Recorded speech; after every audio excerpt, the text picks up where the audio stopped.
We are grateful to have two hematology-oncology experts joining us today. Dr. Venugopal from Rush University Medical Center will be presenting on CLL, followed by a Q&A facilitated by Dr. Justin Klein from University of Chicago Medicine. Dr. Klein is also the chair of our Medical Advisory Board. So Dr. Venugopal, I will turn it over to you.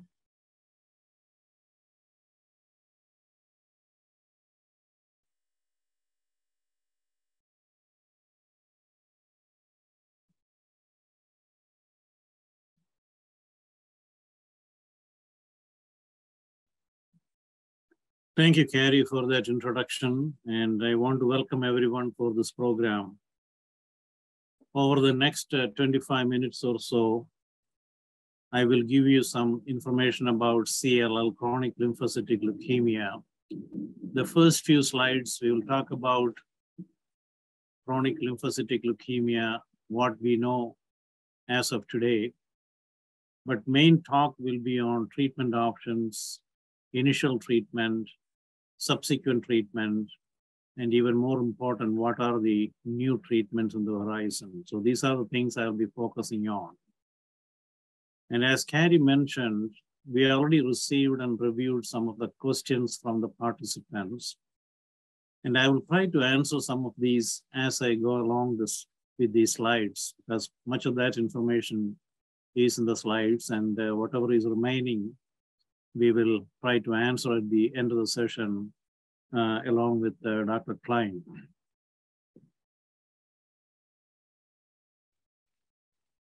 So, having said that,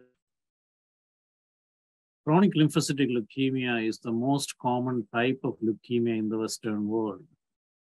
It is more common in the older age group. 60 to 70 years is a typical onset of the disease or diagnosis.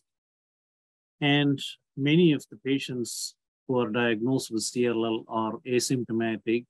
A typical story would be patient goes to primary care physician for routine exam, was found to have elevated white blood cell count, and that leads to some testing, and ultimately CLL was diagnosed. So that's kind of the typical story. Let's look at some numbers. In the year 2022, in United States, we expect about 20,000 plus new patients to be diagnosed. You may note that this represents only 1.1% of all the new cancer cases. And this is important, which means 99% of patients, cancer patients who are treated in the community, are other malignancies. So this is not something very often treated in the community. So it may also indicate that if you have diagnosis of CLL and there is indication for treatment, getting a second opinion from a center where CLL is more often treated may be a good idea. The other points in the slide I want to emphasize, you can see that the 5-year survival is close to 90%, and this number keeps increasing almost every year. And you can see this line here, the dark line, it represents the death rate from CLL. Over the last 3 decades, you can see that it has been steadily coming down, which is certainly a good news. In the next few slides, I will address some of the common questions, which is very often asked in these meetings. How often is CLL diagnosed? Sorry, how is it diagnosed? The most common way is looking at the blood smear under the microscope. These are the cells, the leukemic cells. But obviously, looking at under the microscope, you can say these are leukemic cells versus normal cells. So you look at certain other things, including what is the blood count, is it normal or is it high? And a test called flow cytometry, which you might have heard about.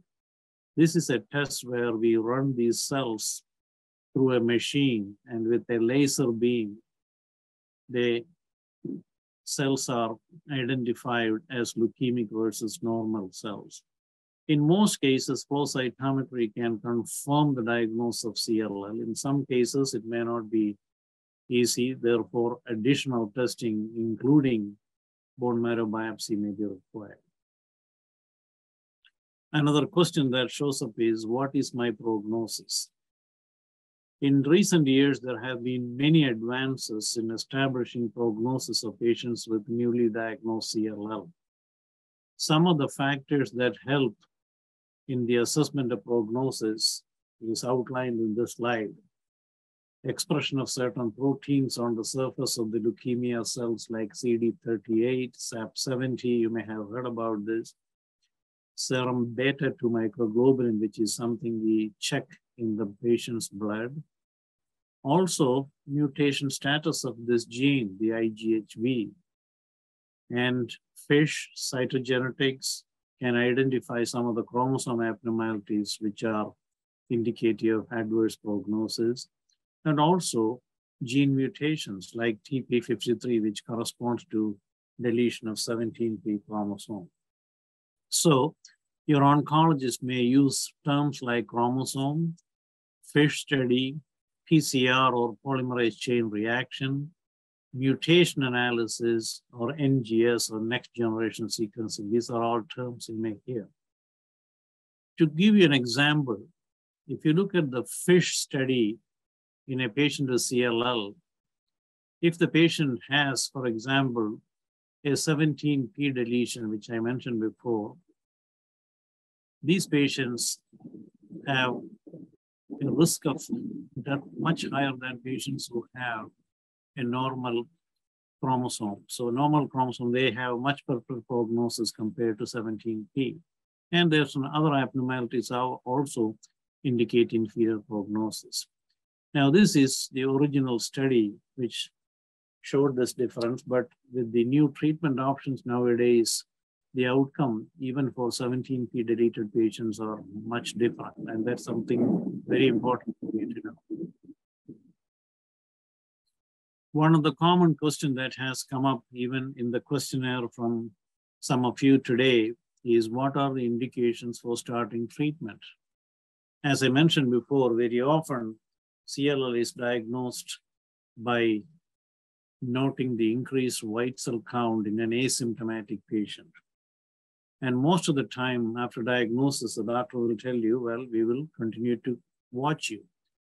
On the other hand, watching means you have to be looking for any indication for treatment. Some of the indications are listed here.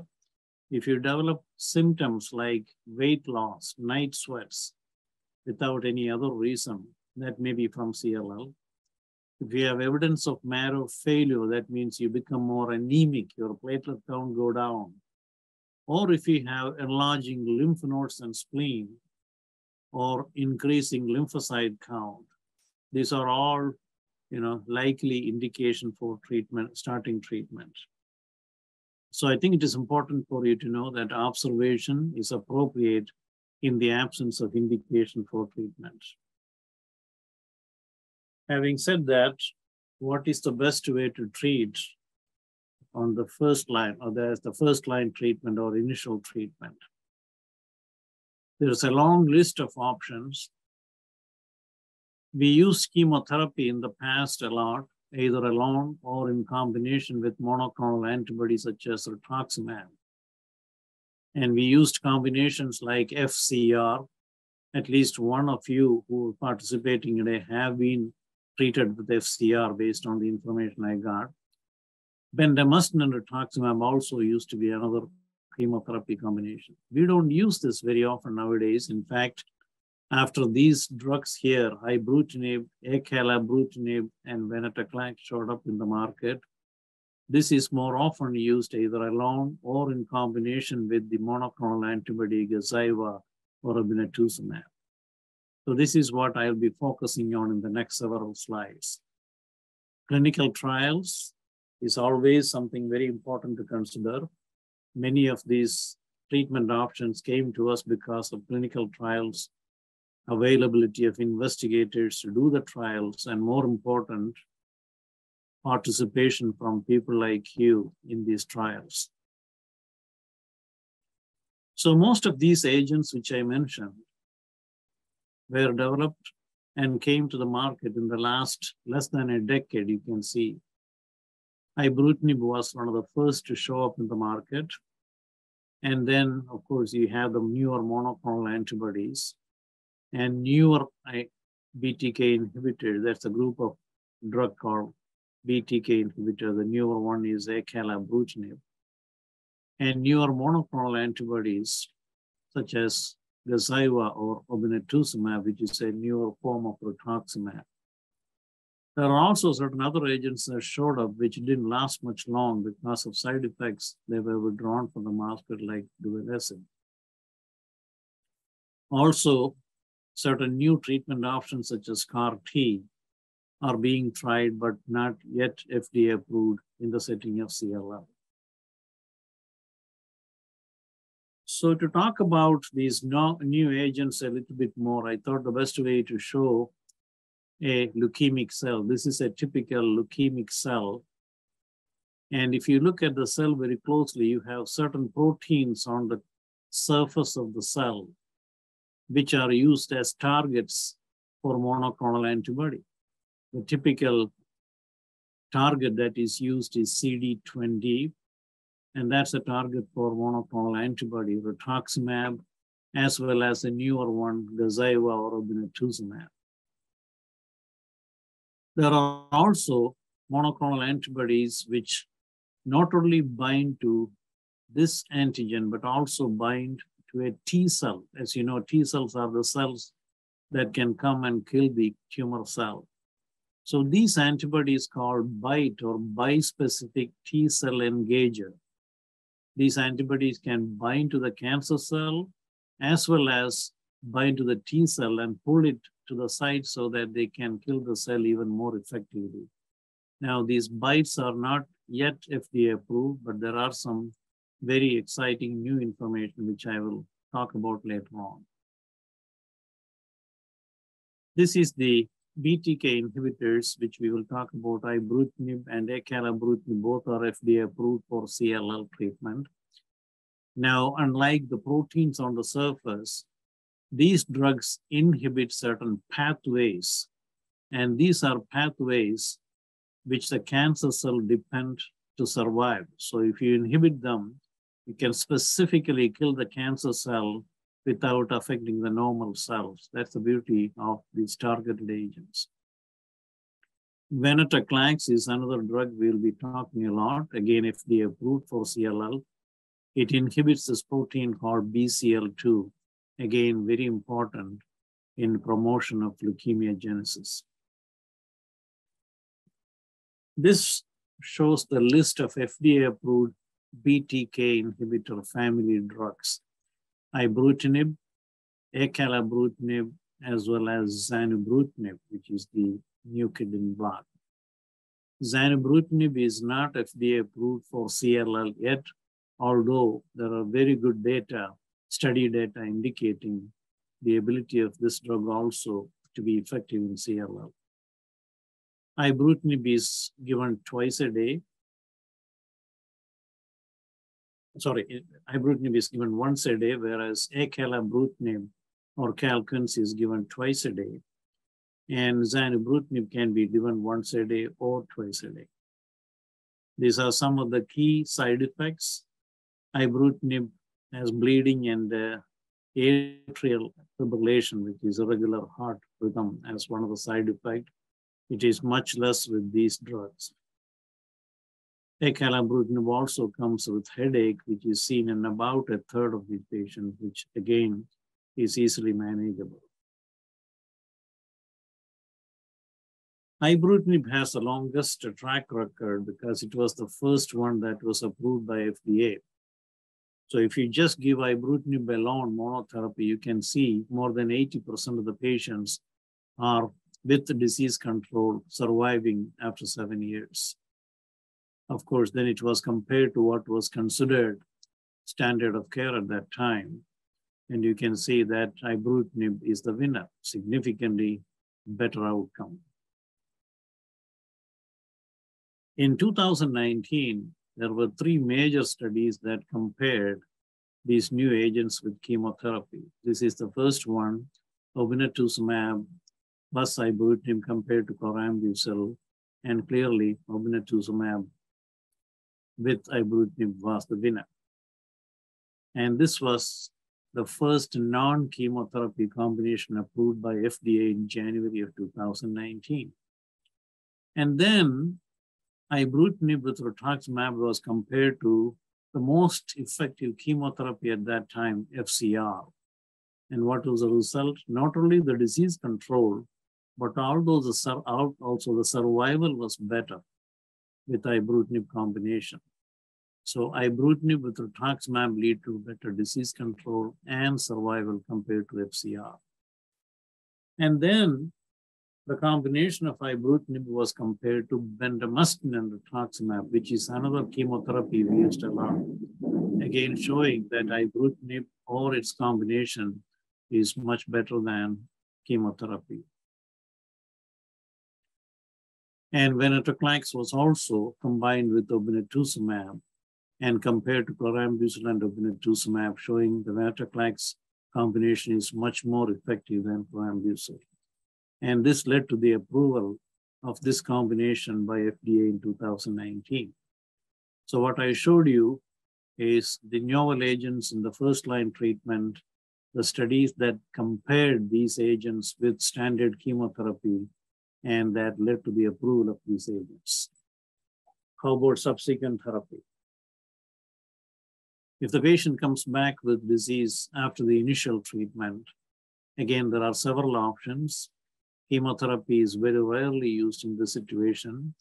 Most of the combinations that are used are monoclonal antibodies, along with the three drugs which I mentioned. There is ibrutinib, acalabrutinib, or venetoclax. So one of them in combination with a monoclonal antibody or alone are considered standard of care.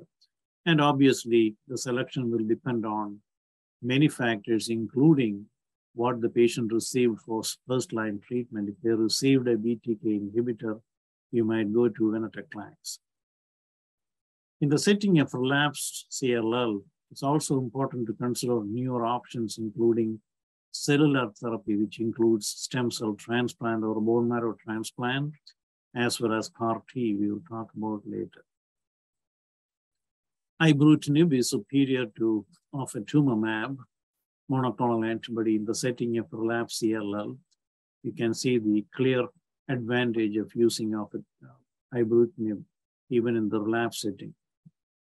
Acalabrutinib also, as single agent, significantly improves the outcome compared to the standard of care, which is includes chemotherapy as well as some of the new agents we used earlier. There are trials comparing acalabrutinib with ibrutinib. This is one of the trials that compared, showing that the activity is very similar.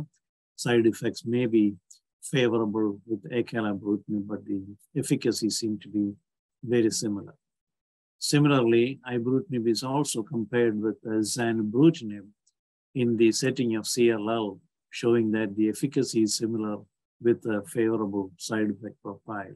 Again, as I mentioned, zanubrutinib is not yet FDA approved for CLL.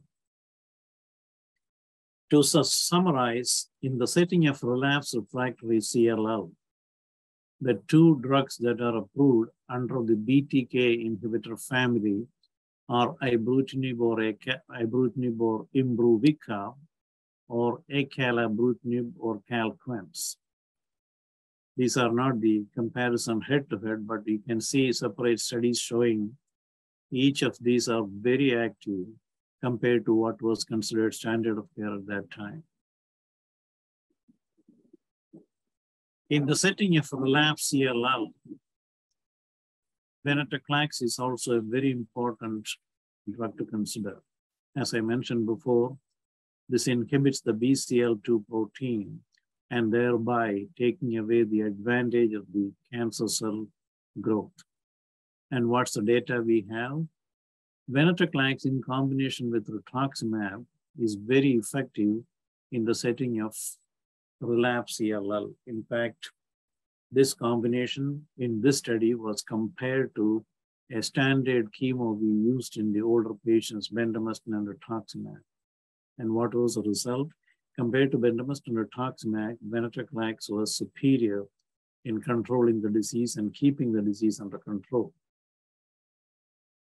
And this control was seen in groups that are considered high risk, including the IGHV unmutated, as well as T53 and deletion 17p deleted patients. So this is a very effective combination, even in the relapse setting. So venetoclax and rituximab combination leads to better disease control compared to bendamustine rituximab. So we talked about upfront treatment, some of the options. Then we talked about treatment in the setting of relapsed CLL. What are the upcoming treatments? What are the things we can look forward to? Because obviously there are patients who need help even after treatment with some of the agents we just talked about. One of the drugs we need to look forward to is pirtobrutinib, which is also in the BTK family, but it's very highly selective and it is non-covalent BTK inhibitor. And I will show you the data, why it is exciting at this time. The second thing I want to bring up is combination of venetoclax and ibrutinib. I know some of the participants have already asked the question about this. This is very exciting. We can understand that if venetoclax alone and ibrutinib alone is active, then naturally the combination, we expect it to be equally active or even more active. Third, I want to touch upon CAR-T, chimeric antigen receptor T-cell therapy. What's the logic behind it and what is the emerging data in the setting of chronic lymphocytic leukemia? And finally, I will also mention about bispecific antibodies. I already touched upon it, but I will show you what is the emerging data we have in CLL. So pirtobrutinib, as I mentioned, is a BTK inhibitor, and there are several of them being tried. And these BTK inhibitors are in the early stage, as you can see, whereas pirtobrutinib is far advanced in studies. There are several phase 3 studies, which is the advanced study. Most of the time, as you know, phase 3 studies are the ones that the FDA is looking for approval, although many of the new agents recently have gotten approval with phase 2 as well. But this drug has already got very good phase 3 data, and that's why we are expecting this drug to be approved very soon by the FDA. How about combination of venetoclax and ibrutinib? There are several studies in the US as well as in Europe that have been looking at this combination. And one of the studies is the GLOW study, where ibrutinib was combined with venetoclax. Initially, the patients received ibrutinib like a lead-in, which reduces some of the side effects caused by venetoclax as well. And then they take ibrutinib venetoclax combination for 12 cycles. And in this study, this was also compared to the standard of care chlorambucil or venetoclax. In this study, they also, looked at the MRD. This was a question asked by some of you. MRD stands for minimal residual disease. That means you use techniques like flow cytometry or PCR, by which you try to identify the last leukemic cells that you can find out by testing. So MRD negativity is the cleanest or the deepest remission you can get. So in this study, they also looked at the achievement of MRD negativity by these combinations.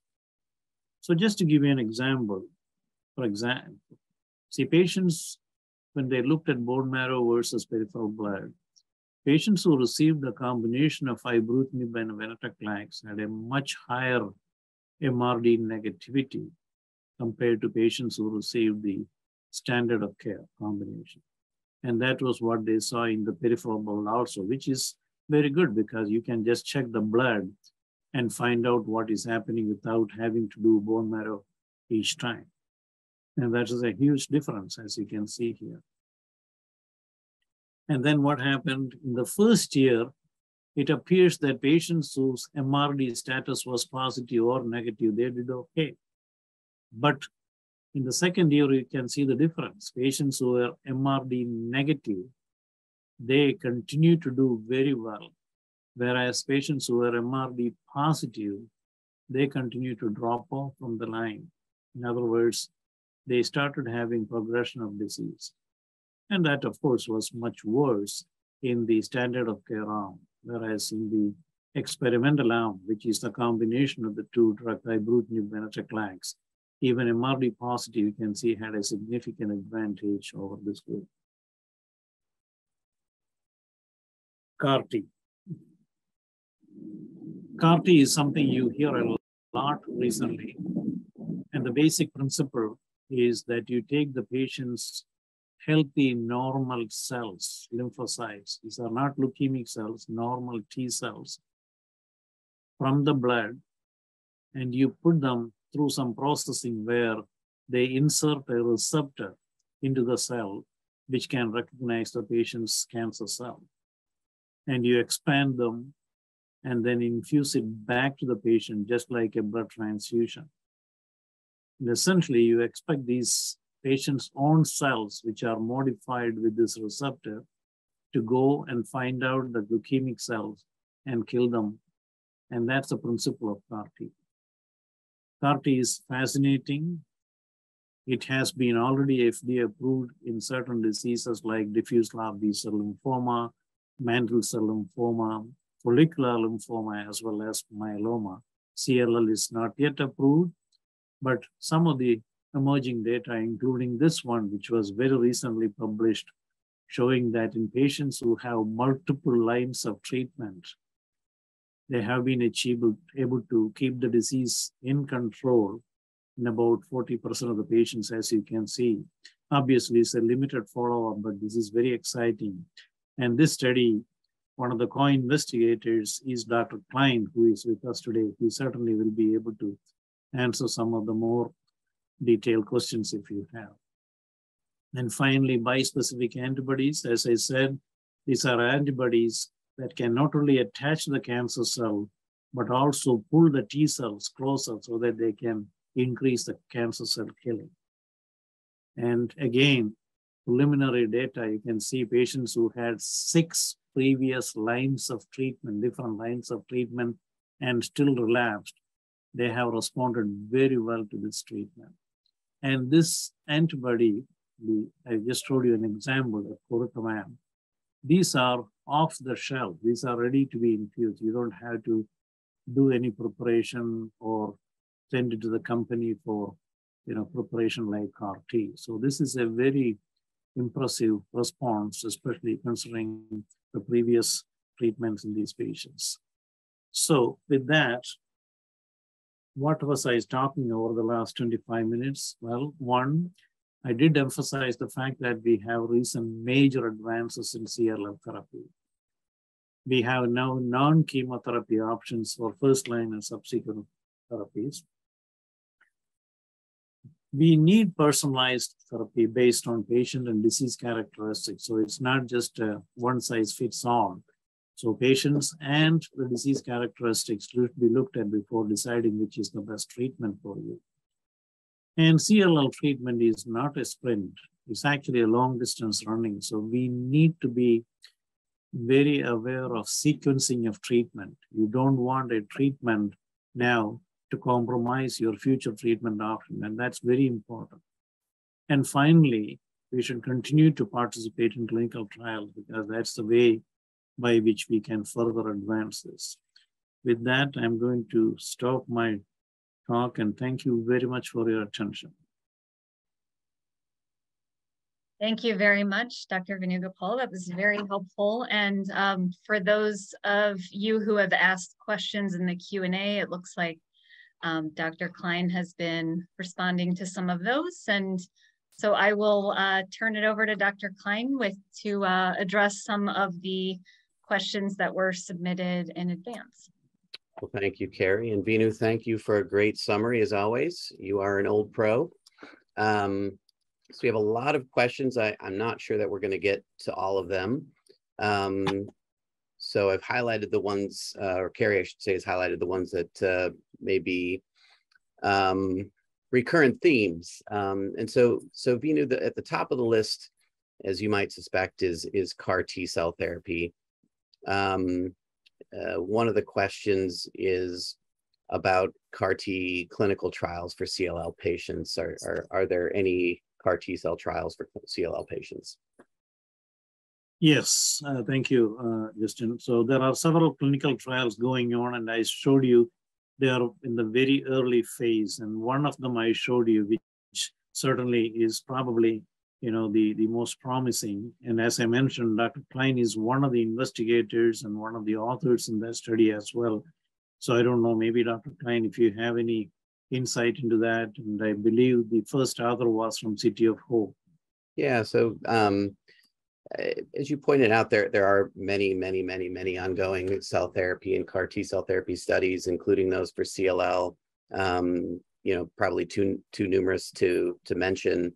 Yeah, I think that the fact of the matter is that CAR T-cell therapy has been around for a long time for CLL, but hasn't quite yet, crossed the bar to FDA approval, because most patients with CLL who receive CAR T-cell therapy ultimately recur. It's an expensive therapy and it can cause some significant side effects. And so I do think the Transcend study that you showed, Venu, is one that looks probably most promising, but there are many others that are available in Chicago or otherwise. So you'd have to kind of take a look at clinicaltrials.gov and search for CAR T-cell therapy and CLL to find trials that might be accruing if you're interested.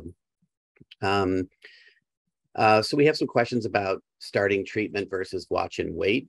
So one of the questions is asking Venu whether you can discuss when or after what tests to stop watchful waiting. I guess what triggers you to start treatment for CLL? Okay, thank you.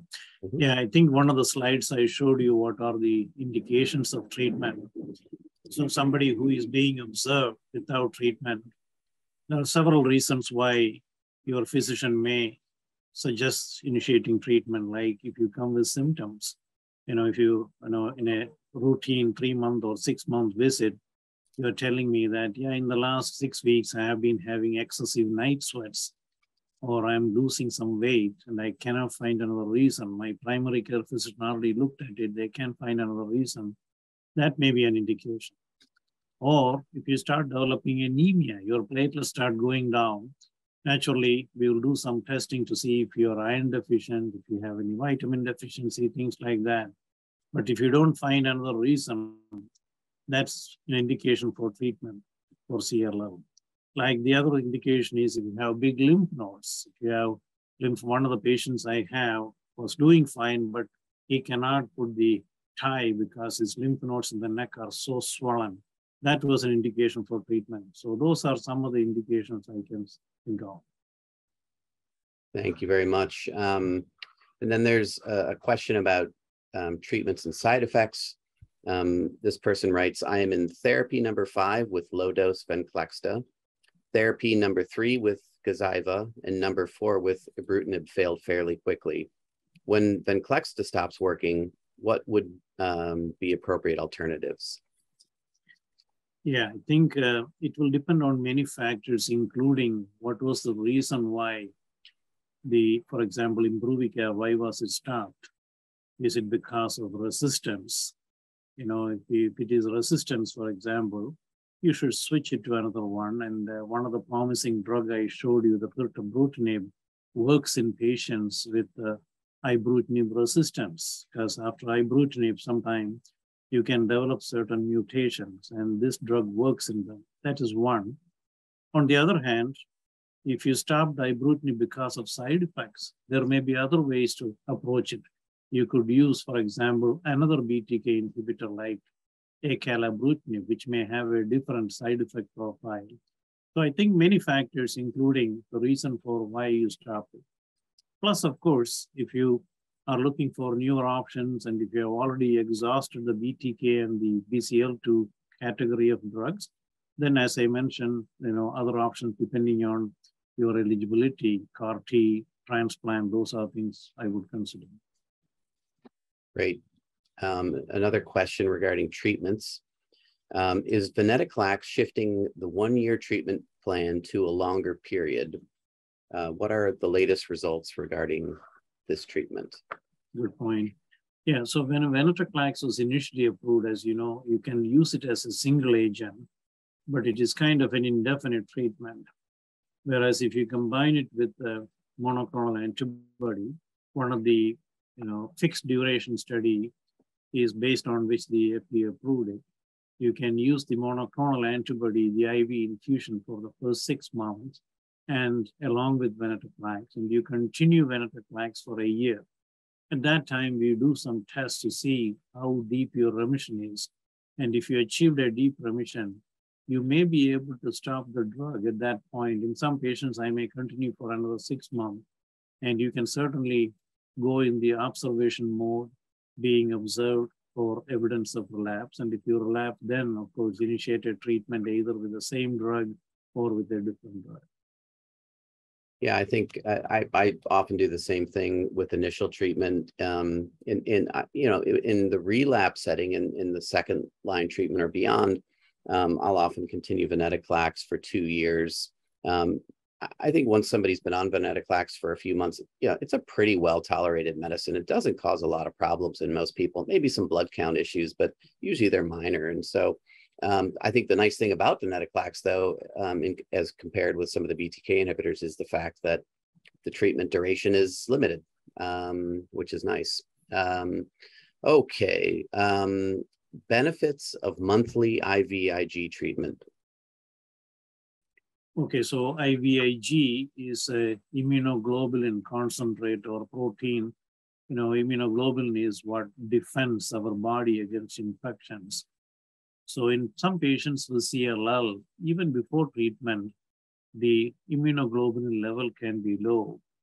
And particularly if you're getting treatment with a monoclonal antibody like the CD20 antibody rituximab or Venetoclax+Rituximab, they can eliminate the normal lymphocytes, which may be contributing to some of the immunoglobulin. So if you have depleted or deficient immunoglobulin and develop repeated infections, bacterial infections, sinus infections, that may be an indication for replacement with immunoglobulin every 4 to 6 weeks.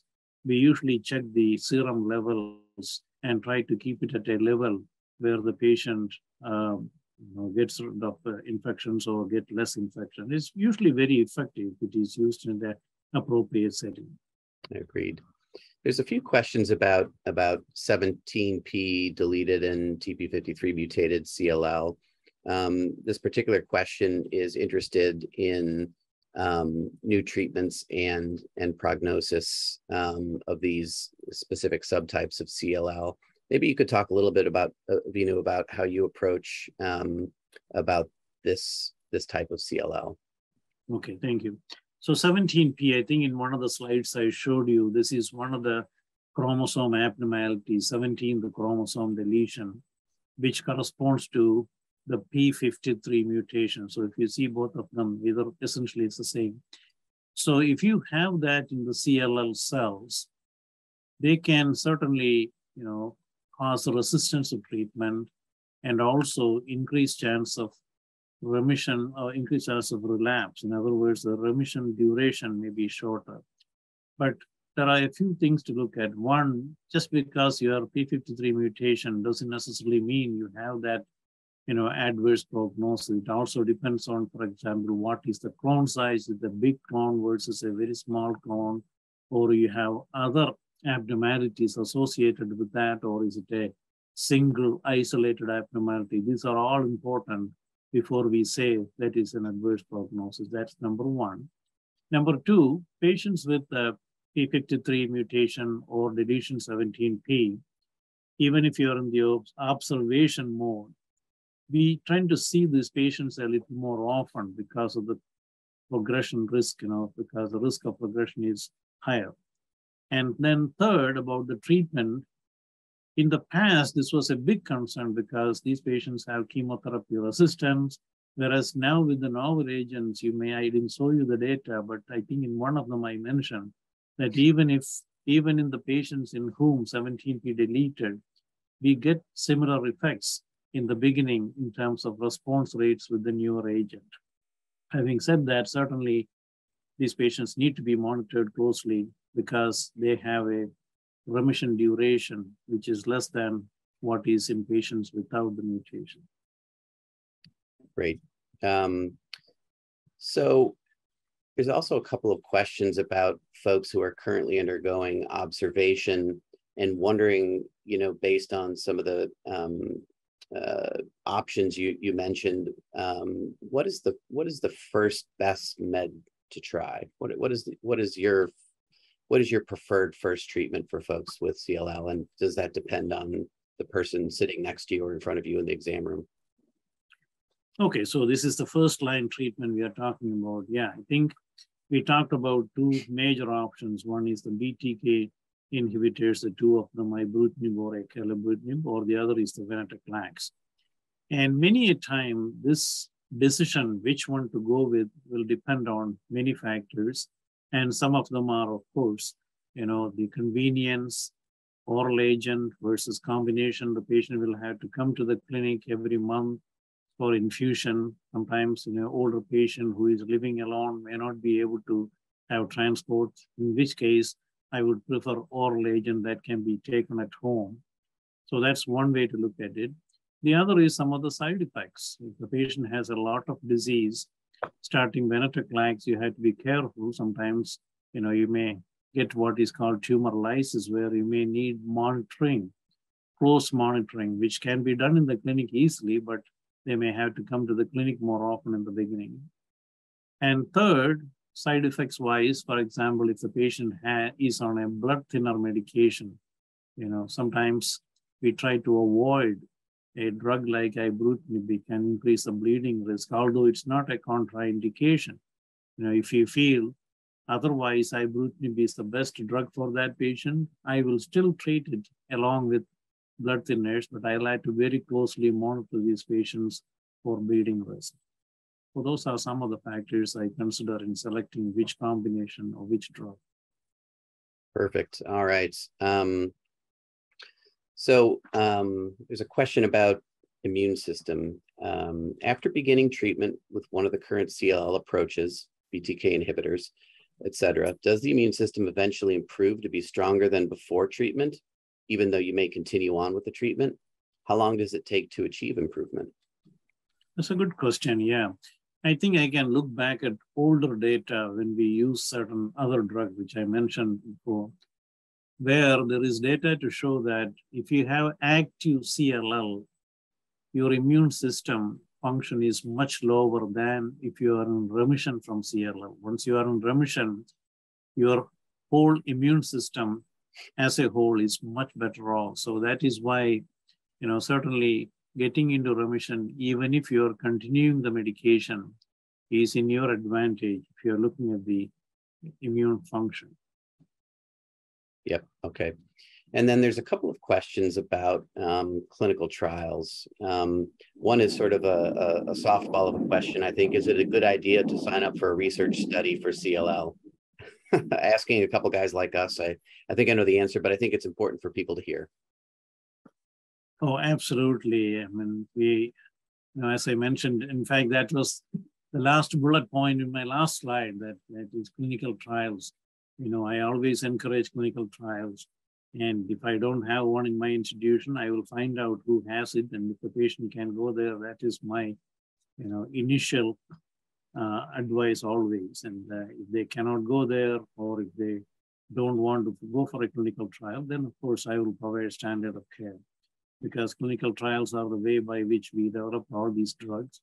And clinical trials are the ways by which you can get new drugs much before it comes to the market. So I would encourage that in every patient. And what about minimal residual disease? How important in your practice, Venu, is it for folks to achieve minimal residual disease? You hear a lot of talk about this, particularly with the newer combinations, Venetoclax and ibrutinib, and the triplets, and so on. So how important is that for you and your patients? Good. That's a very good question. It's a hot topic. So as I showed you in the data, yeah, we know that if you achieve minimal residual disease negative status, those patients seem to keep the disease control much longer than patients who are still positive. But on the other hand, this is still very early phase to be applied to routine practice. That's because of many reasons, including this testing of minimal residual disease is not very well standardized. And that's very important, because if you go by the data in the clinical trial, and if your physician is not doing a test that is standardized or that is corresponding to what is done in the clinical trial, it doesn't have much of a significance. So I think my answer would be that this is an exciting area. In the future, it is very likely the MRD may be able to guide us as to how long is the treatment, when to start the treatment back if the patient is coming back with disease. Those are all exciting, but not at this point to be used in the clinic outside a clinical trial setting. That's my opinion. I would agree. All right. I see Carrie's camera back on, so I'm going to turn it back over to her now. Yes, thank you. That is a great point to conclude. And I just wanted to say that if all of you on the call really liked this Q&A portion of the program, we have a program coming up in February called Leukemia Q&A, where we'll have a panel of experts, and it will all be questions submitted from patients and caregivers. We'll have one for chronic and a different program for acute leukemias. So I just wanted to thank Dr. Venugopal for putting all of the work into the presentation tonight, and for Dr. Klein for really doing a great job, both answering questions as he's typing them in and kind of doing that live as well. It's good multitasking. Once again, the evaluation will be sent to you this evening. Please take just 1 minute of your time and complete it. It really helps us. And I just wanted to say good night and have a great evening. Thanks, everyone. Thanks, Justin. Thanks, Binu. Thanks, Gary.